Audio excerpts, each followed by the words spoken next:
So there I started with $500 when I moved to US first. And when I moved out of US, I had a good six-figure investment amount there in that in the wealth fund. Again, that was just pure simple discipline of investing 10% of my salary every month into that without fail, without forgetting.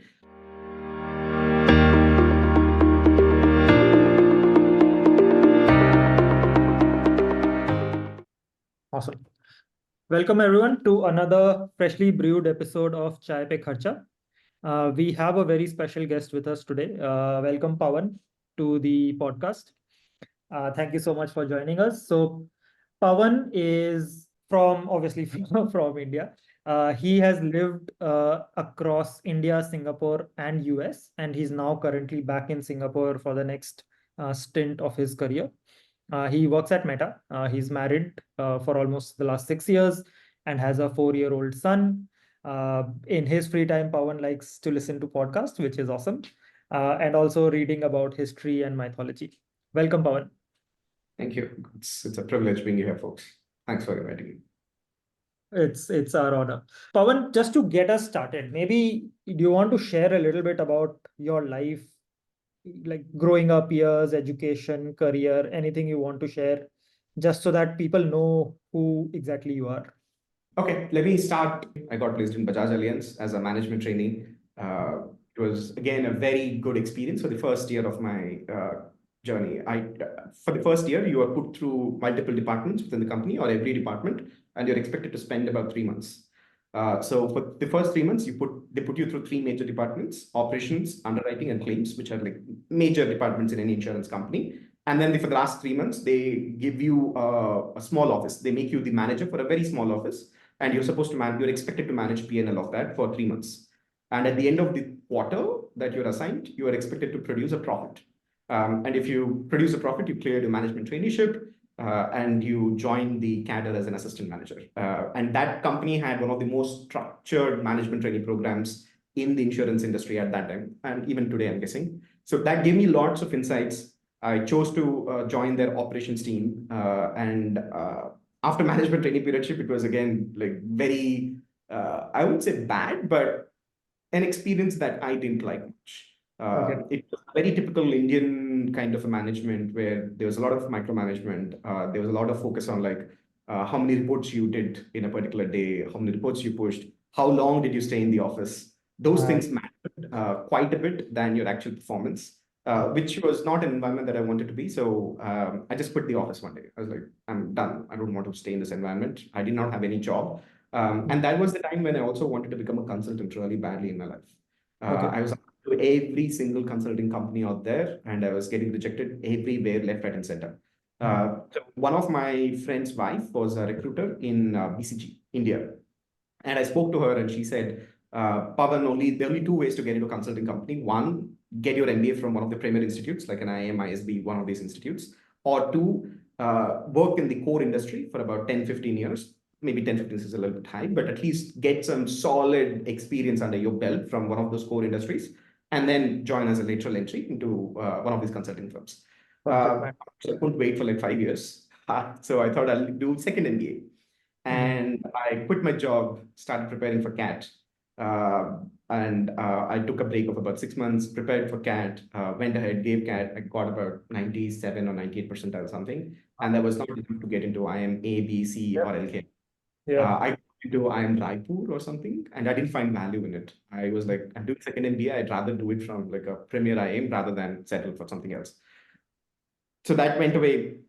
And I didn't want to, by the time the CAT results came, the interviews were done. I was about to touch 1 year of unemployment. I didn't push it any longer. So I took up a entry-level position in Capgemini in previous team. And that again was a great, great, great experience. For 1 year, I learned so much about IT industry, how it works. I got to work with some amazing people who were really invested in growing my career. Great experience. I got to work on multi-billion-dollar deals there actually. So it gave me amazing exposure. And while working in Capgemini, also gave my GMAT. I prepared for GMAT, gave it, got a good score, 720, 730-ish something. And I got into one of those premier colleges in Mexico and in Yale University, US. Yale did scholarship. They said no scholarship for you. And these expenses were way too high that I couldn't manage. I got into another school in Mexico called IPADE, and they gave me 50% scholarship. And even the rest 50%, they gave me at like rock bottom interest rates, like 1% or something. That's it. The college funded essentially. But one of my cousins who lived in US for a very long time called my mom and dad and said, "Don't send your kid to Mexico. It's full of guns, drugs. Your kid will not come back alive, or even if he comes back, he'll come a drug addict." And my dad and mom were like, "No, do whatever you want. We're not sending you to Mexico." So I was like, I have no other option. Let me work in a startup kind of an environment for another year or so, get that startup experience, and then probably apply to one of those Ivy League institutes with the hopes of getting a scholarship. So I joined a startup in Bangalore, and again, it was a horrible experience there. I was the only pre-sales guy in that company, pre-sales slash sales for entire of India.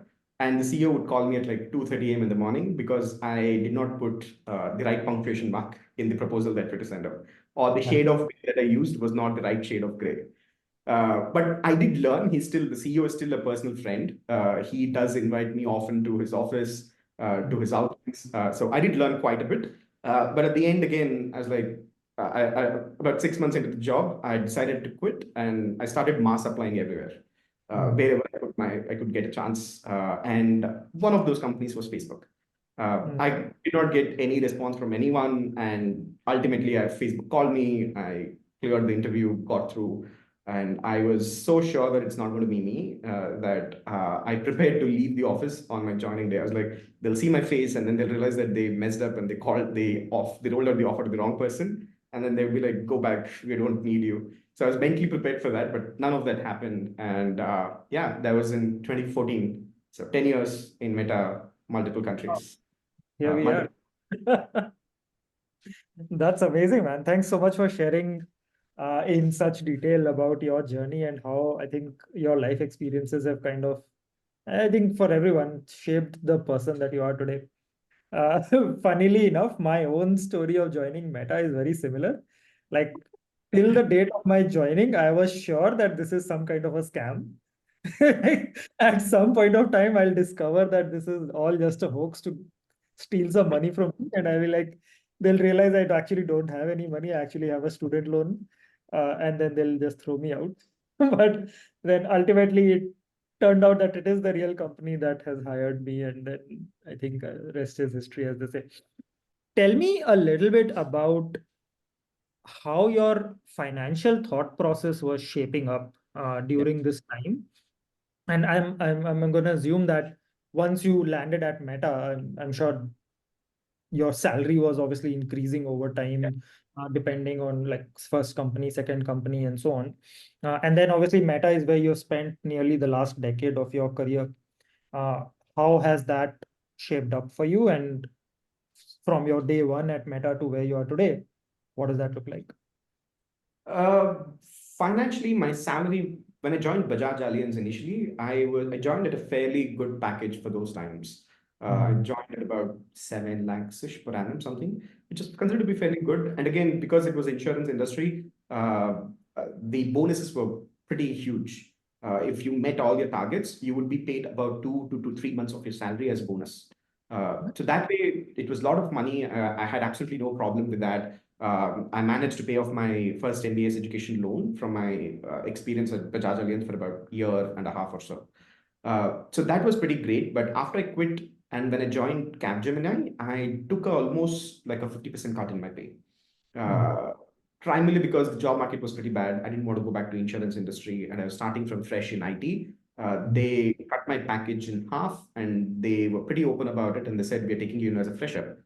I was okay with it because I needed something to work while preparing for my GMAT. So I joined that company. And then from there, when I joined the startup in Bangalore, again, it was not a very huge jump in pay. It was barely like about 10% jump probably.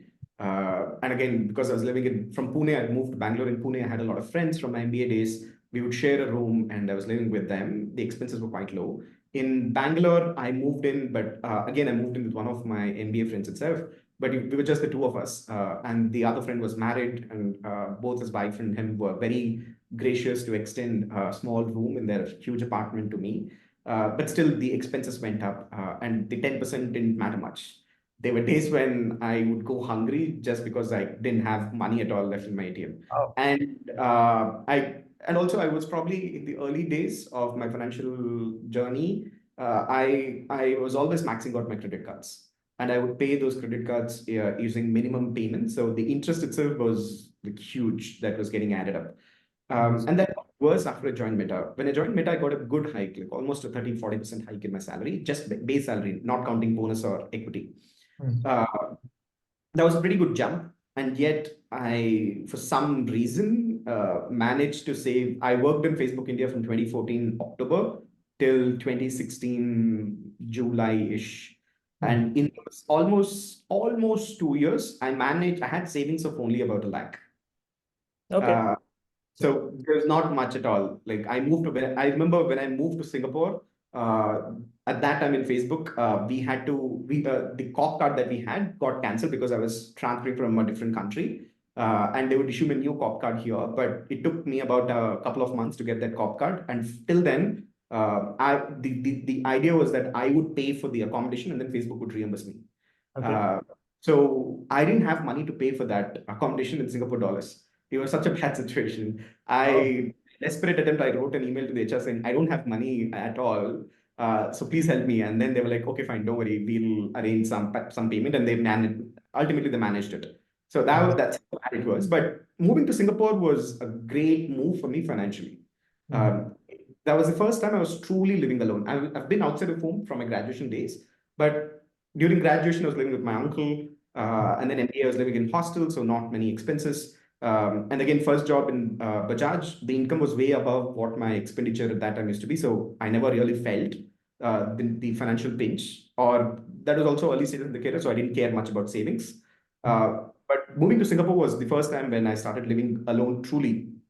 And that's where I started building up the discipline of saving. Initially, I was not investing anywhere. It was just making sure I have about 6 to 7 months of my salary saved up in a kitty. That was my first goal. That's it. I achieved that in about a year. I saved enough for about 6 or 7 months of my expenses, or more than that, actually, slightly more than 7 months. I saved that up, and that's when I got married. And after marriage is when I truly started my investment journey and building up my financial kitty. So initially, I started investing in simple robo advisors based in Singapore. I used to invest in Stashaway, and in India also, I used to invest in a couple of mutual funds, which I was pretty systemic about it. One other good thing that I'd done after moving to Singapore was I read somewhere about SRS, which is Supplementary Retirement Scheme, and I started that. I just wanted to build that habit of saving money, and those were good ways to start it. And the way I approached was the moment salary gets credited to my account, I'd set up these recurring transactions to move the money out of it immediately, like that very same day, so that I don't even get to lay my hands on it. So money went to these accounts, and initially it was very ad hoc. There was no specific rule or anything. Towards 2019 is when I started becoming a little bit more disciplined. I made it a point to save at least about 40% of my salary. I would put 10% of it towards my retirement, 10% of it into Singapore-based equity and mutual funds, another 10% of it in India-based mutual funds, and final 10% I would just park it in like fixed deposits or one of those debt instruments. I started becoming disciplined there, and in US is where I truly started to build wealth. I moved to US in 2020, late 2019ish, and that's where I became extremely disciplined. I started so people who know the US investment market, they must be aware of something called Wealthfront. Wealthfront is the Singapore Stashaway equivalent for US. Uh, so there I started with $500 when I moved to US first. And when I moved out of US, I had a good six-figure investment amount there in that in the Wealthfront.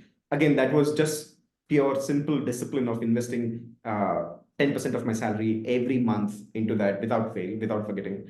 And also in US at that, we still have that. Facebook has a 401k account, which is a retirement account.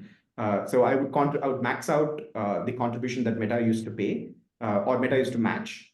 So that built a good another six-figure dollar amount there in the US in retirement kit itself. And one other good thing that I've done is the Meta equity.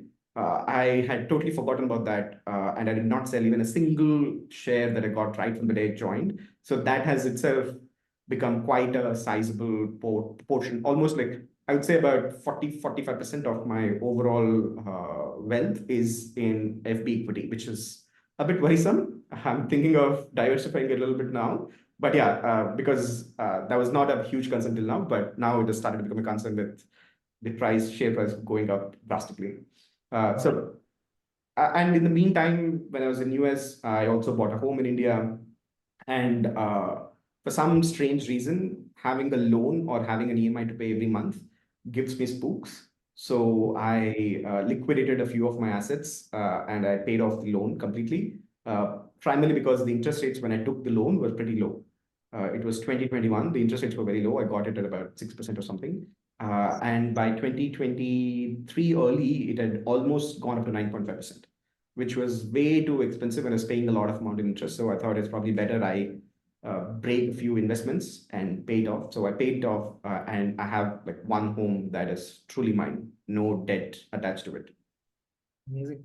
So that sounds like a very transformative journey to me, right? Like, and when you were talking about your time in India, when you joined Facebook and you moved to Singapore with hardly anything to your name, to the extent that you can't afford the apartment for the first couple of months.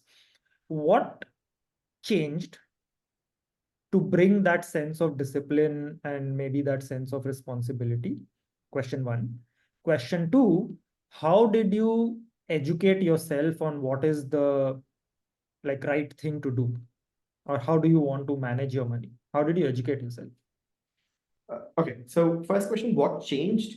I think the fact that I was living alone in Singapore, in an apartment all by myself, somewhere it triggered something in me which prompted me to be a lot more financially disciplined. The other factor that I would say is I've always been an electronics enthusiast. I've always wanted to buy the latest phone, latest whatever electronic gadget. And in India, if you see it, the percentage of if you compare the cost of the electronic gadget, like typically an iPhone, let's take an iPhone and take it as a percentage of your salary, it's probably going to be 1 month or slightly more than 1 month at the early stages of career of your monthly salary. But move to Singapore, and it's probably just about 30% of your monthly salary at the early stages, or less than 30%. So that also made a lot of change. I could afford all the things that I wanted without getting into credit card debt. Uh, I could pay it without, and in fact, I took a conscious after raking up all those credit card debts in India. For the first couple of years in Singapore, I did not get a credit card at all.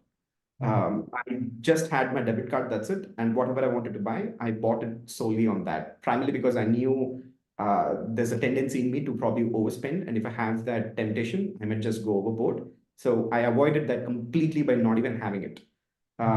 So those move to Singapore and also living alone, those two sort of contributed to me being a little bit more disciplined. And I had that spare cash in account. And after a while, I realized that, and again, the interest rates in these countries is pretty low. It's not like India where you get 7-8% interest rates. You barely get like 2-3% if you're lucky. So that was also sort of pinching somewhere that I'm putting money there without making much use of it. So that's where I started investing in. And again, that's where very early on in my career, again, I had invested in a few shares in India and burnt my hands. That was because I didn't know much about it at all. And I just got influenced by a few friends and I opened a share Khan account, invested, bought some shares and burned my hands. So that taught me a lesson to not invest in shares unless I know about the industry. So even now I follow that rule. I don't buy shares of any company unless I know what the industry is about. And the only industry that I know and understand is technology. So I don't invest in any industry other than technology in direct equity. So a safer way for me was to invest in mutual funds. So that's what I did. And I didn't know which mutual funds to invest in. And that's where I discovered Stashaway, which did the job for me. And that's where I started investing in Stashaway. They started investing in funds. I picked up a few things like focusing more on index funds for lower cost structure. So I started doing that in India first. And then later replicating that in US as well. Even in US, I would invest only in, or I would not say only, but mostly in index funds. Cool. Before we answer the second question, I think we'll cut back and join in another session.